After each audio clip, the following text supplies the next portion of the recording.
are you? I'm Glenn Farley, King 5 News. We have spent much of this summer into this fall covering our earthquake risks here. Tomorrow, kind of a special day. We've seen this before. We're going to go through it again tomorrow. It is called the Great Shakeout. With me is Maximilian Dixon. You are the earthquake program manager for the Washington Management Division, yes.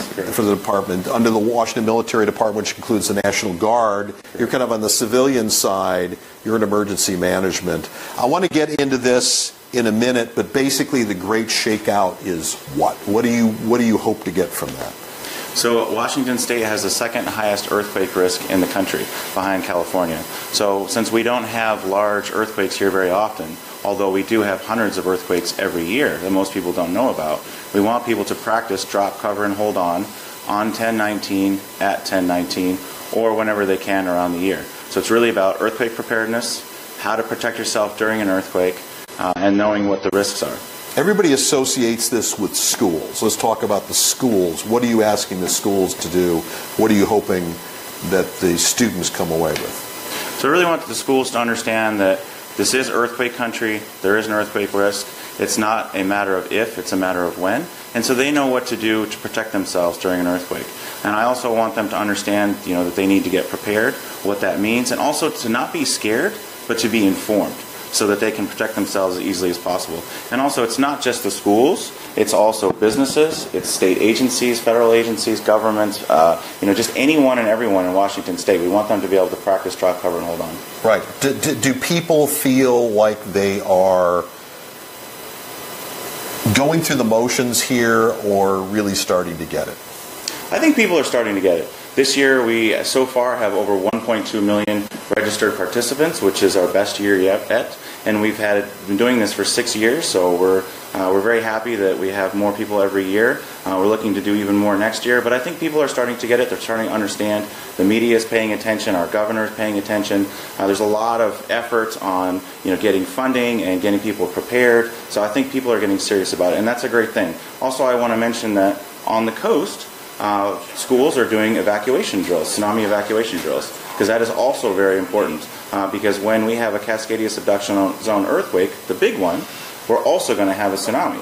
And so people need to know how to evacuate and what to do in that situation so they can stay safe. Right. So just so you know, we're able to see you guys here. We see ourselves on Facebook Live. If you have any questions and you're out there watching, send us a comment and we'll try to get those answers for you.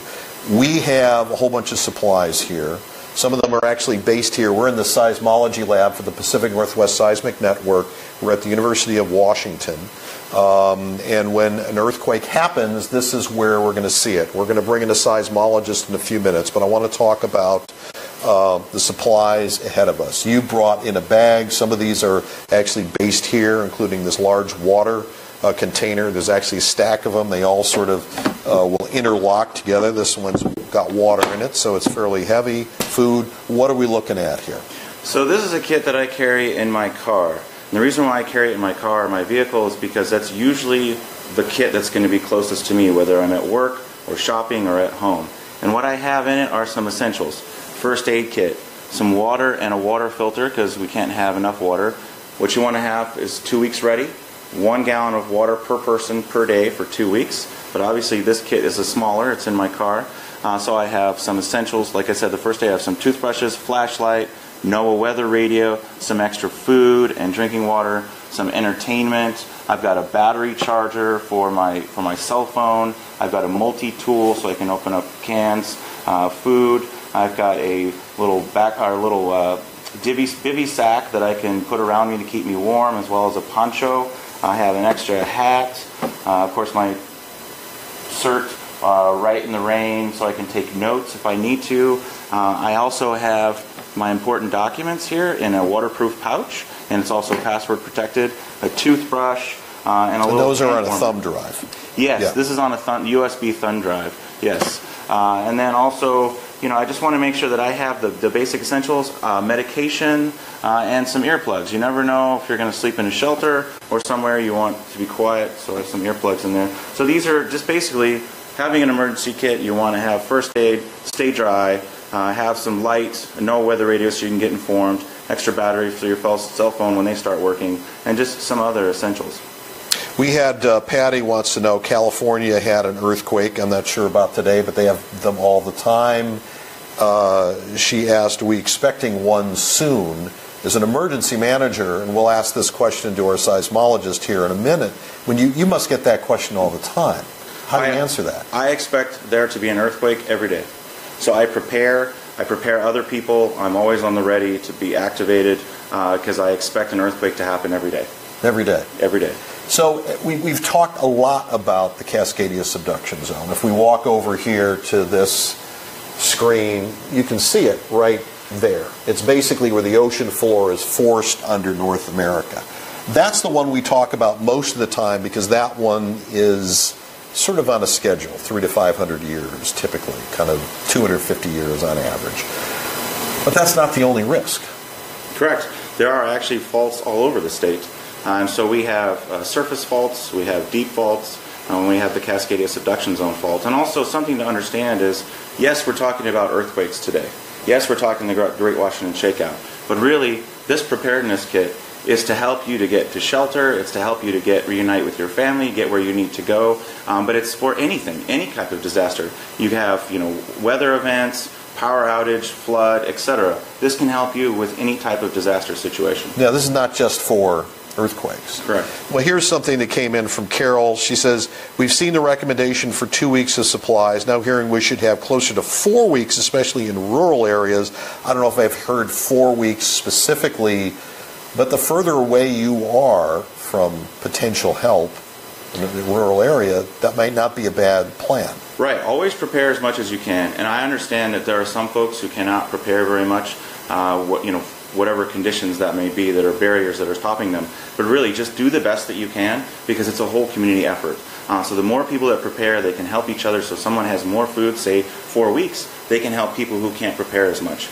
And to get to that also, we're really looking at the coast. So for a Cascadia subduction zone earthquake, there's going to be landslides, bridges out, there's going to be liquefaction. So a lot of these communities are going to be isolated for weeks, if not months. But it was your agency that really shifted the paradigm there. The old guidance was 3 days, 3 ways. You've seen a lot of advertising over the years. You haven't seen that in over a year because of the big exercise, Cascadia Rising, last year, and the lights sort of went on when you did this.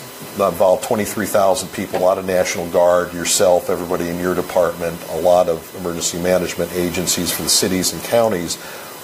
What was the aha moment that 3 days was not going to cut it? So leadership finally realized that the transportation routes are going to be cut off, and that communities are going to be isolated along the coast, and it's going to go from a bad situation to worse and become potentially a humanitarian crisis real quick.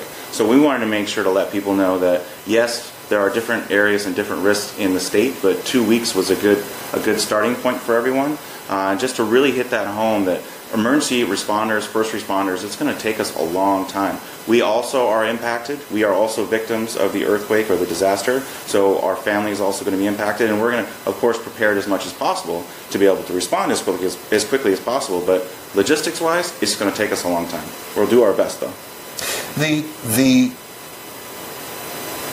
old guidance is gone. I don't know if it's gone everywhere in the country. It is certainly gone for us, but every time I see pictures from Puerto Rico, not an earthquake, a hurricane, I'm thinking 2 weeks or longer. Yeah, hurricane is unfortunately a good example of what can go wrong. And it's not just earthquake, it's any catastrophic disaster. And if you've got power outage, you've got a lack of clean water, supplies, people are going to have to fend for themselves for a lot. I mean, if you have the ports that are damaged, roads that are damaged, warehouses, your whole supply chain, your whole infrastructure is going to be impacted. I mean, when you look at those pictures from Phoenix, you go, whether your house is blown apart or shaken apart, the aftermath is pretty much the same. Only here, if it happened today, or it happened in November, or if it happened in February, as the Nisqually quake did, which didn't create that degree of disaster to 6.8, I mean, it's going to be colder here. At least they have some warmth they can rely on. Oh yeah, I mean that's why we have poncho, extra hat, umbrella, clothing. Also I don't have on here, but a good pair of shoes in your vehicle so you can, get out of whatever situation you are to get to shelter or warmth. But yeah, think about it. I mean, this earthquake can happen at any time, the middle of the night, the middle of winter. So think about those conditions and be as prepared as possible. Let's talk about something here that's sort of important to me because it gets into the language of warning folks is most of us will experience the shaking. It will vary. I mean, if we're talking about the Cascadia subduction zone again, the closer you are to the coast, it's going to be worse. Yeah. And then if you're on the coast, if you're on low land, the tsunami risk is high. Yeah, so one of the things that we've learned from Tohoku earthquake in Japan in 2011 was the land immediately drops, potentially up to 6 feet. So water could start rushing in immediately. Also, you're going to have potentially up to 5 minutes of shaking. And so you're going to have to protect yourself, drop cover and hold on, protect yourself anywhere you can, wherever you are, and then immediately, once that shaking stops enough that you feel comfortable to run or move quickly to high ground, then that's what you're going to have to do.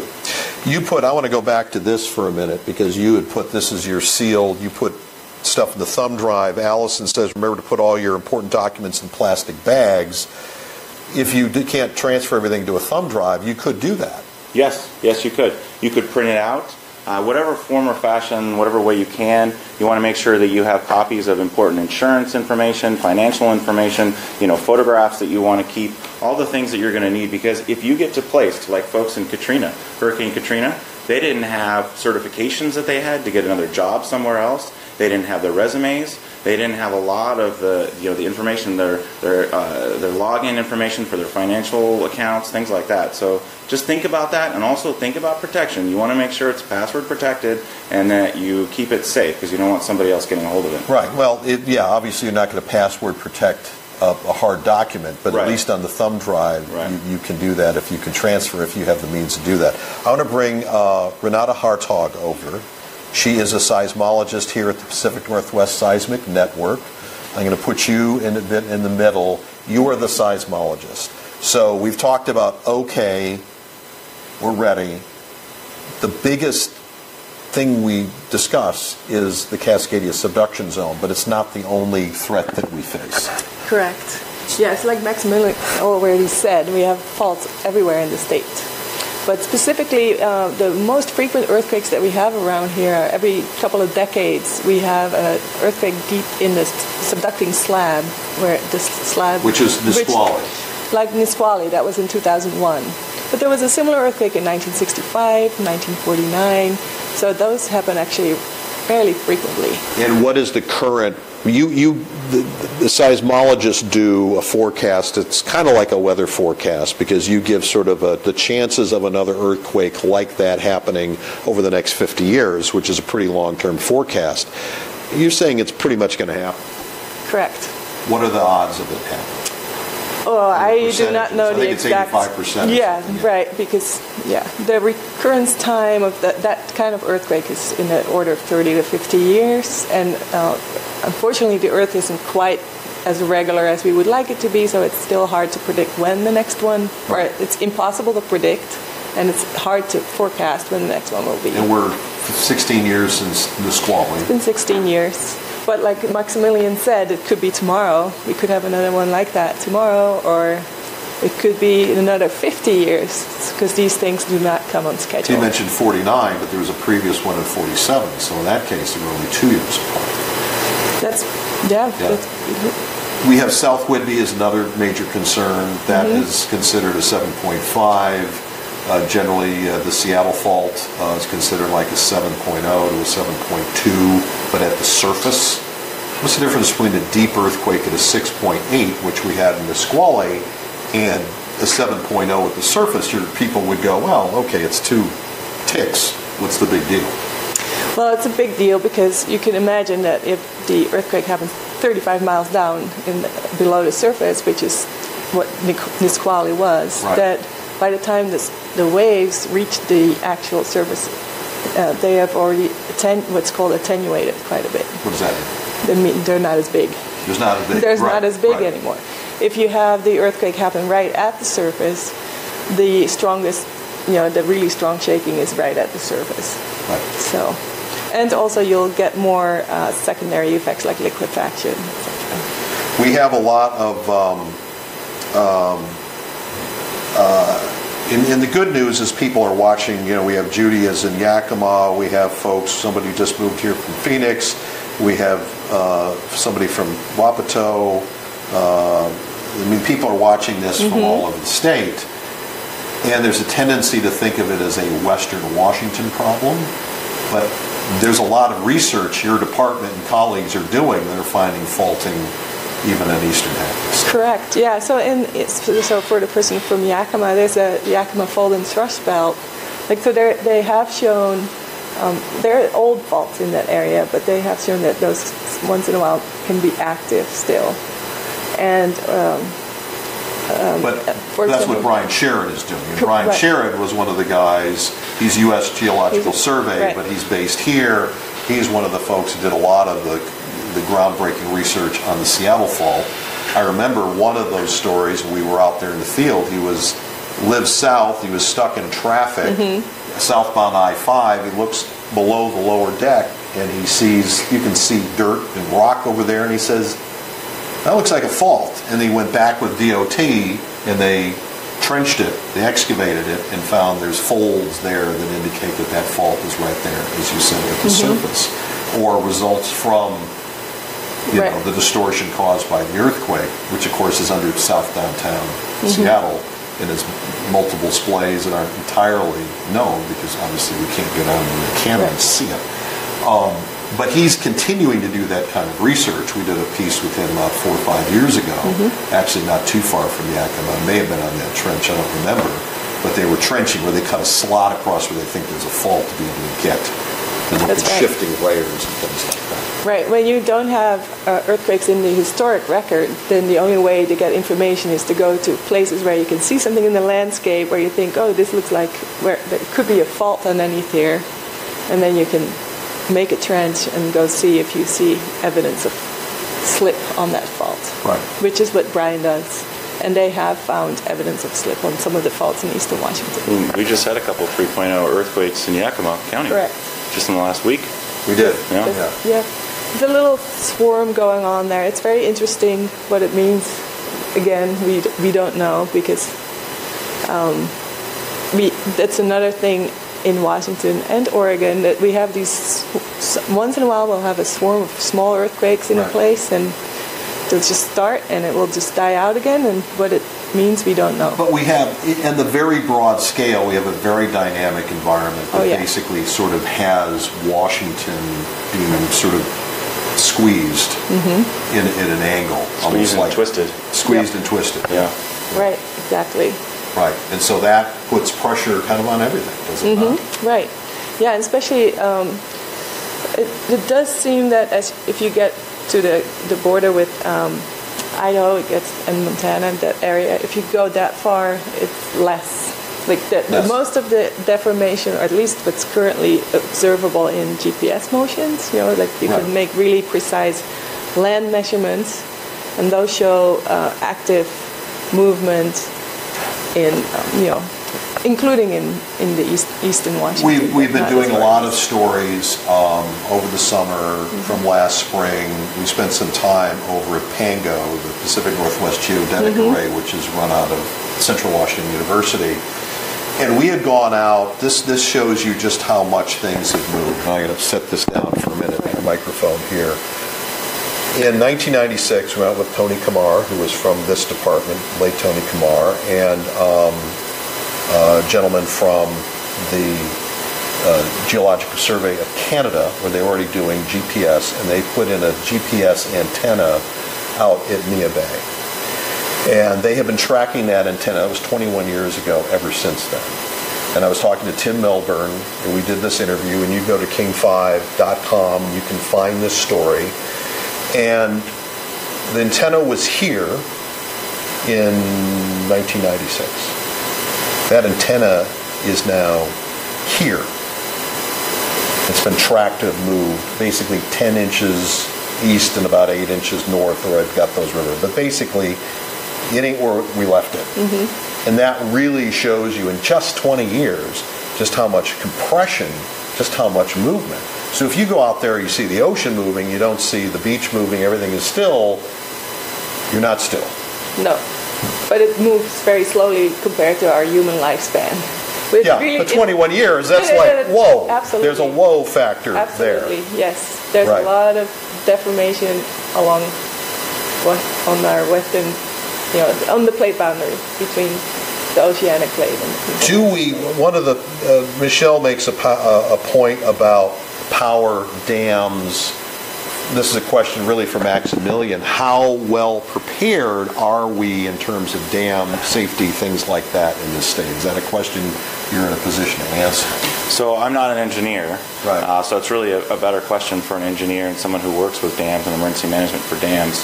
But I would say that we have rigorous requirements for dams, and they do a lot of planning to see where the faults are before they put them in, and so there's a lot of discussion about that. And so, I feel fairly confident with those folks and the decisions that they make, but again, there are faults that we still haven't discovered, and there are still risks that we still don't know about yet. Right.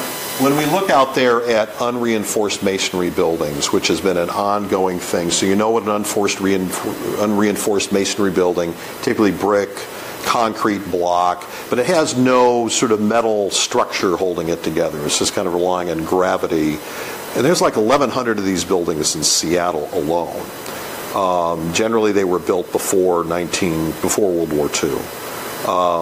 The city of Seattle is now going through all these again, trying to come up with laws. But there's a lot of vulnerable structures there. Basically, their rule is in the city now, if you do a major remodel, you need to. So if you walk through Pioneer Square and you see a diagonal piece of metal in the window, that means that building has been retrofitted. But as emergency managers, that is something you're probably going to have to deal with. Well, that's something that definitely keeps me up at night. And it's not just unreinforced masonry structures. It's also soft story structures where you've got like parking underneath and little poles that are holding up the building. There's a lot of structures that are potentially at risk and that are high risk. So that's one of the things that we have brought up as a recommendation in our Resilient Washington Subcabinet report, reported out to Governor Inslee. That's something that obviously Seattle has been pioneering and pushing for, and something that we have known about a lot. California has been doing retrofitting since 1933 earthquake down there. Oregon has been doing some retrofitting for schools and some other critical infrastructure. But it's something that we're taking a hard look at here in Washington. We understand that there's a huge risk, and hopefully we can get some funding and some movement forward on that. Well, I was covering that presentation. You were one of the key presenters in that for the governor. He's basically asked for resilience, and I think that's really kind of the phase we're moving into in terms of our coverage here is resilience. Can we make our state stronger, whether it's individuals so you can survive? Because I look at it this way, okay, I got this stuff, I survived the earthquake, I survived my 2 weeks, 3 weeks, whatever it is, the house is still standing, do I have a job? Okay, my business is going. Can I get to my job? Can I commute? Do I have a road? Do I have a bridge that goes over? That's really what we're talking about, because if you look at like Kobe, Japan did not have the kind of resilience it needed, and its port is still recovering from, I understand, from 95 earthquake, from 22 years ago. Recovery is a very difficult but absolutely essential effort, and it takes, again, a whole community. I don't know of anyone who has done it splendidly or perfectly, and it's different for every community and every situation, but it's something that we all have to work on, and it's a huge effort, and that's something that we're also looking at. But there's some key things beforehand as well, as shoring up our buildings, assessing our schools, helping to get people prepared, and hardening our roadways and our infrastructure so we can respond and help people right afterwards. But yes, you're absolutely right. I mean, recovery, when we have a Cascadia subduction zone earthquake here, it's going to devastate the area. It could set the economy back a long time. So it depends on our lifelines. It depends on business continuity. So getting our businesses so that they can prepare. What are they going to do when an earthquake happens or a disaster? How are they going to get back up and running? How are they going to make sure that their employees are prepared? So it really takes all of us to do that. Let me throw a question to Renata. I mean, we've actually had several people that have written in here say, well, I moved here from Phoenix, I've moved here from Southern California, where they would have previous experience. But let's go back to Cascadia again, because that's, in terms of the big earthquakes, that's the one we kind of know the most about. We know within a few hundred years the kind of time frame. It's been 319 years since the last one, 317 years since the last one. What is that going to be like to go through that at the coast, where it's closest to? What will that be like in Seattle? Give me an idea. Well, when you're on the coast, you'll feel really abrupt shaking, and then it will last a long time, and it will be very, very strong shaking. So you will not be able to stand. You definitely have to drop cover and hold on, because the shaking will be very violent. In Seattle, it will last a long time, the shaking. It will be more of a rolling motion shaking, because we're farther away. So by the time the waves reach our city here, we mostly get what's called these surface waves, and they get amplified in the Seattle basin. And so they will ring around in that basin for quite a while. So and the Seattle basin, for people who don't know, is kind of like, there's a ring of rock, if you will, very hard ground, more sedimentary composite material in it. And a lot of that research has been going on here from Art Frankel, looking at how earthquake waves can go into the bowl, and then they get trapped in the bowl.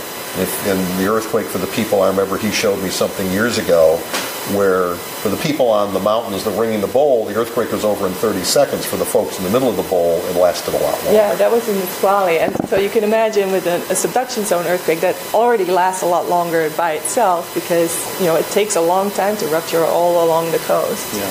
It takes minutes to just finish the earthquake. The actual shaking will last very long. And on top of that, you have areas with liquefaction, so it's even more amplified. Right. Right. We're getting a lot of attention here on our Facebook Live. A lot of people are writing in about their experiences and things like that. Another question from Roseme is asking, is our electric grid able to be fixed in a timely manner? This is something that's coming out big time in Puerto Rico. They have something like 14% of their power restored. I see all these pictures of poles that are just blown over. I mean, these are like 130 kV kilovolt lines. This is not just the line of your house. Those poles are underground. So when you go through as the state in the sub-cabinet for the governor, you're also talking to the utilities as well. Oh yeah, definitely. I mean, we call these lifelines, and electricity and the grid is one of them. And so we understand that electricity is absolutely essential for getting people back up and running, for running shelters, for just about everything that we do here in society, obviously. So it's something the utility companies are looking at. It's something that we're helping them to look at. It's a priority, definitely. I would also like to talk about hospitals as well. Yeah. Those are also a priority, and they need electricity. They need power and generation. And so you can't just look at one lifeline sector. You also have to look at communication and transportation. So these are a lot of things that we need to do. So we're looking at a very long time frame, up to 50 years, to be able to tackle these. So we're looking at how do we start? What can we do now? And then what can we do like 5 or 10 years from now, and so on and so forth. But the biggest thing is we're all starting to work together, and that is great news. One of the takeaways I had from that meeting was that California, Oregon, even British Columbia, particularly in the case of schools, seem to be ahead of us in terms of being ready. California was devastated. That their baseline seems to date back to 1933. There was a big earthquake, the Long Beach earthquake, I believe. It sort of was their benchmark, and they have a lot of infrastructure, and it happens a lot more frequently there. So people are constantly reminded this is all going on. Ours are so far apart, but potentially more devastating.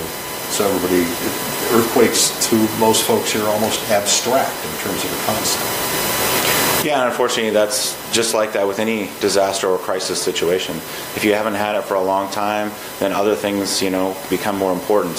So that's why we we're doing the Great Washington Shakeout every year, third Thursday of every October. That's why we do lots of drills for everyone. We do preparedness campaigns every year, 2 weeks ready, because we want to constantly remind people that, hey, just because you haven't felt an earthquake in 10, 15, 20 years doesn't mean it couldn't happen tomorrow or today.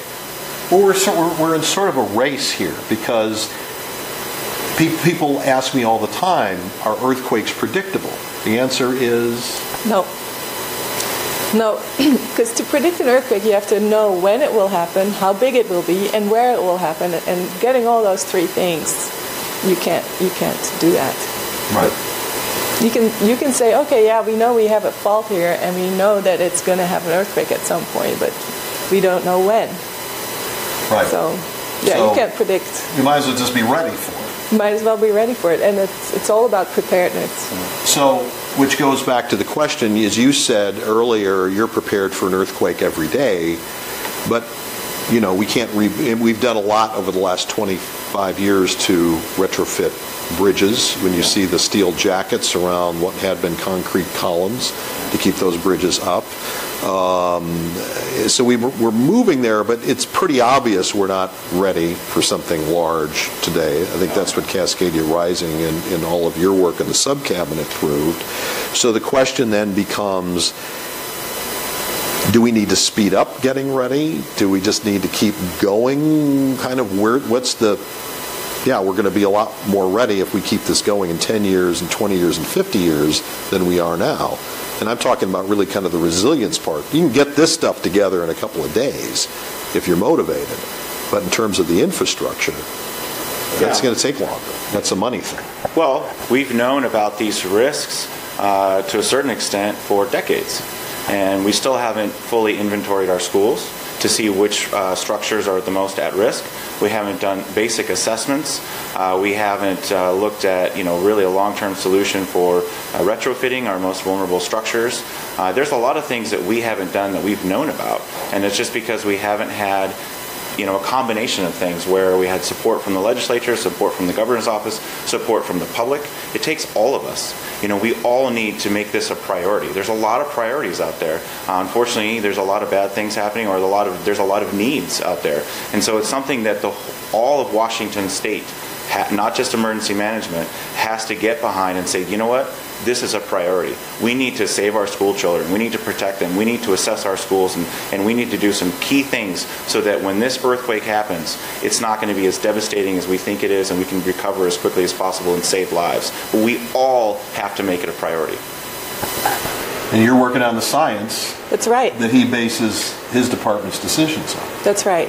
We're also trying we're also working on this project called Earthquake Early Warning. Really, it's a bit of a misnomer because we can't. It's not prediction. It's not a prediction. It's a shaking early warning. So once the earthquake starts, we can detect it really fast and do a quick estimate of how big it might be and warn people ahead of time, ahead of the strong shaking arriving. So earthquake warning, also known as shake alert, not to be confused with shake out, is now West Coast wide. University of Washington, Caltech, Berkeley, other universities, USGS, all involved with this.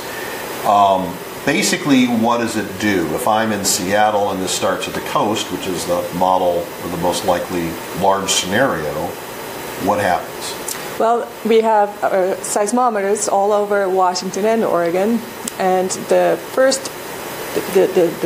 when there's an earthquake, there's different kinds of waves that start to travel. There's this primary wave, the P wave, that travels fast, and then there's bigger waves called the S waves that travel slower, but they're bigger. Doesn't do a lot of damage, really. No, typically it doesn't. But it moves faster than the other one. And it's faster than the other one. And so these seismometers pick it up, and then where does it go? Right, so they pick it up at the coast as soon as the first waves arrive there, and then they send a signal here.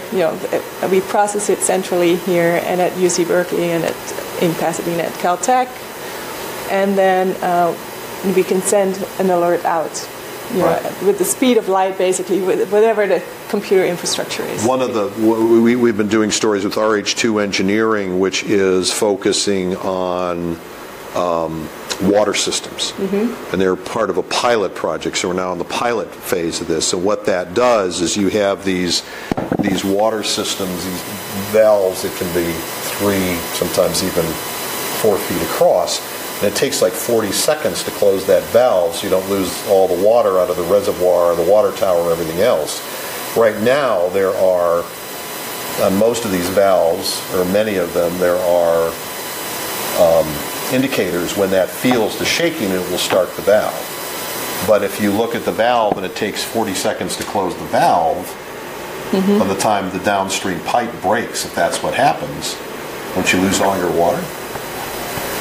Right. Potentially. Yeah. You could, and that's what they're trying to prevent with this system that they are designing and working on. So if I had 40 seconds of warning before the shaking gets here, the idea is that valve is closed by the time everything... Right. So that you hold on to your reservoir of water while maybe downstream the pipes might break and you know. Right. So at least that water can be used Later. for putting out fires or for Right. for drinking water. Exactly. Talk a little bit about it. This is more of an emergency management question. Where do we associate fires with earthquakes? You know, some of this is Hollywood, some of this is reality. I mean, we've all seen historic pictures of the famed 1906 earthquake in San Francisco, which I think is really kind of the benchmark for a lot of this for people, certainly in the West Coast. We had fires, we had floods even in Nisqually. Yeah, it's a big secondary hazard for earthquakes. And also, if you look at footage for the Tohoku earthquake in Japan in 2011, there were fires on top of the tsunami waves of the water that was coming in. So you've got oil that's being spilled and chemicals, you've got wood debris, you've got electricity and gas that's being, that's setting off these fires. So it's a common secondary hazard for earthquakes and tsunamis, along with landslides and liquefaction. It's a huge hazard. Your pipelines, your firefighters are going to be disrupted from being able to put out fires. So you're really going to have to, wherever you are, immediately after the earthquake, after you've checked yourself and your neighbors for injuries real quickly, then you need to smell, is there gas?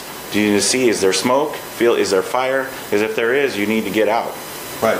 And let's talk a little bit about, if there's an earthquake, a couple of takeaways that people can have along those lines for, there's been shaking. The old guidance was like, if you are a homeowner, turn off your gas. That's no longer the guidance anymore. What does that sort of depend? So one of the things that we do still talk about in preparedness is how to turn off your water and your gas. So one of the tricky things is if you have a minor earthquake and there isn't actually damage to the pipes and you turn off your gas, and a whole bunch of people do, you have to wait till the gas company comes out and turns it back on for you. So that's why some people hesitate to do it. But for your safety, in an earthquake, a significant earthquake, we still ask people, please, protect yourselves, turn off gas, put out fires if you can. If not, get out. Right. Because I think some of the recommendation is if you don't smell gas, you may be good. Well, yeah. I mean, again, you have to assess your own situation. I'm not, I don't work for a gas company, so I'm not an expert in that area. But, the biggest thing is assess your area and make sure that you do what you can to be safe, even after the earthquake. Right. And for aftershocks. Watch out for aftershocks. Right. Which can be sometimes as big or nearly as big as the earthquake itself, correct? Correct, yes. And if we ever have a real, or we will someday, but maybe not in my lifetime, but maybe during my lifetime, have that big subduction zone earthquake, we will have aftershocks.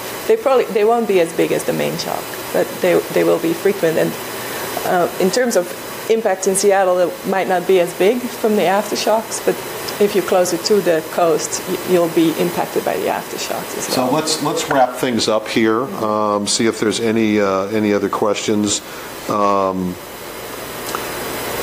What's the one takeaway that each of you would like people to be thinking about? Not that there aren't a lot here, but as they go away from both an earthquake perspective and then an emergency management perspective. Well, from the earthquake perspective is that there is a hazard here. Earthquakes will happen here. We do not know exactly when. It could be this afternoon. It could be 10 years from now. If you live in this area for a long time, it's likely you will experience significant shaking from an earthquake. And from the time I came here 31 years ago, I went through Nisqually. It's not. And I also watched Mount St. Helens erupt again in 2004. For emergency management, obviously, get set up. You can find these materials. We've got a lot of guidance online for you. Yep. You'll be doing Great Shakeout tomorrow. Yep. What's the takeaway? The takeaway is most people can survive even the most devastating earthquakes and tsunamis. It's the people that train and that are prepared are most likely to survive. And also think about the people that depend on you. think about your community, your loved ones. So preparedness is a lifelong journey, but you can survive. Can survive. Okay. And most people will. Right. A lot of, like when Maximilian says it will be devastating because it's so widespread. So from an infrastructure perspective, etc., it's going to be devastating and very, very costly, and it will take a long time to recover. However, for each individual, the situation might be very different. Like your one location might not experience quite as much shaking, so it's very difficult to predict exactly what will happen to you. So just be prepared, right? But don't feel like you can't do anything about it. So you might as well just not do anything at all. It really makes a difference to prepare. Every little bit helps, and we're all here to help each other. All right, terrific. Well, thank you, Maximilian Dixon, Renata Hartog from Pacific Northwest Seismic Network. Again, we've been working on this for months. We're continuing to work on this. You can go to king5.com. You can find out a lot of information that we put out there, what the risks are about retrofitting buildings. We're continuing to do more to try and make our community much more resilient and prepared for all of this. Thank you for joining us.